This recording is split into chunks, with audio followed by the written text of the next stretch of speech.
Sir, during this debate, it was interesting and educative to listen to our constitutional experts.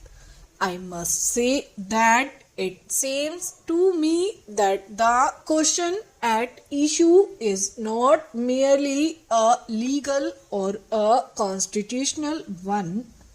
The constitutional amendments which we have introduced contain and reflect the urges of our people. For some time, there has been a deliberate inflation of fears which to me seem to be unreal.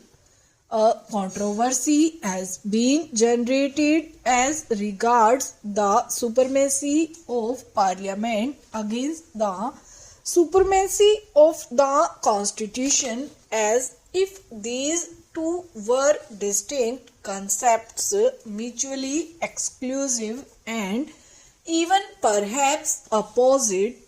Those who describe the issue in this manner conveniently forget that our Constitution was drafted on the fundamental assumption that our people have firm faith in the principles of democracy. This faith in our people reflects in our Constitution. Several honorable members have spoken of the confrontation between Parliament and the judiciary. There need not be a confrontation, and I think that to create an atmosphere of confrontation does not do us much good. I do not think that there is any real confrontation either, because each institution has its assigned place and role. We all know that there can be no third chamber and that no constitution can be frozen into a static position. What do we see when we look at the world around us?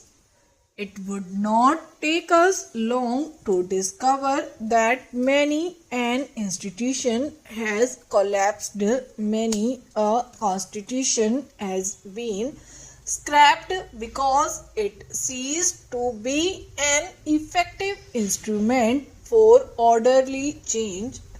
That our Constitution and our democratic institutions have survived when all round us there is a climate of tension and violence is a tribute to the faith of our people in democratic ideals and also to the flexibility and responsiveness of our Constitution and our political institutions to the urges of our people. While introducing this bill, my colleague spoke of the arguments of those who opposed this bill as being based on fear and nervousness. I should like to dispel that fear and nervousness in the minds of our minorities in so far as their rights are concerned. I believe that protection to them can be guaranteed only by this Parliament. Mere constitutional devices cannot give guarantee. History is full of examples of constitutions being overthrown or frustrated. Therefore, a wider and deeper democracy is a more durable guarantee of the rights of our minorities. My endeavor has not been to defeat parties but to educate the public and strengthen the people so that they themselves will not permit any curtailment of their rights. The protection of the rights of the minorities can be ensured only when the majority itself is convinced that its well-being and progress is linked with a sense of security amongst the minority communities. In the ultimate analysis, it is only a sensitive and strong public opinion which can give real protection to the minorities. The major premise of democracy is the will of the people as expressed through parliament. As my honorable friend said in his excellent speech, if our democracy had gone violent and had become an instrument of oppression, it would have failed and something else would have taken its place. If such anarchy were to take place in our country, holding the constitution against the flood waters of right reaction or of violent revolution would not divert the tide. There is an unending attempt by vested interests to divide the people and to mislead the minorities. I am confident that our people are committed to democracy. They understand and respond to the need for a secular approach, the need for change within a democratic framework, and the need to prevent narrow vested interests from obstructing the processes of changes.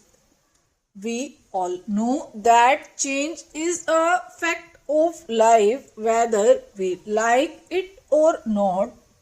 We all know that the clever arguments cannot bind us to the past.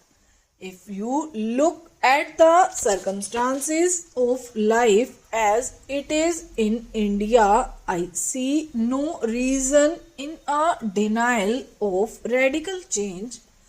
Whatever is made rigged cases to be living and organic, and many becomes less and less reflective of the needs of a vital and dynamic people. So, what are the choices before us? Can we adhere to the status quo? There is a crisis in the social order not only in India but in every country of the world, and the choice in every country is whether changes can come about peacefully or whether they must be driven to violent means. I heard several members from the opposition saying that I was twisting the meaning. I think all those who have read newspapers in the past few months and all those who have followed the election campaigns know where the twisting has taken place.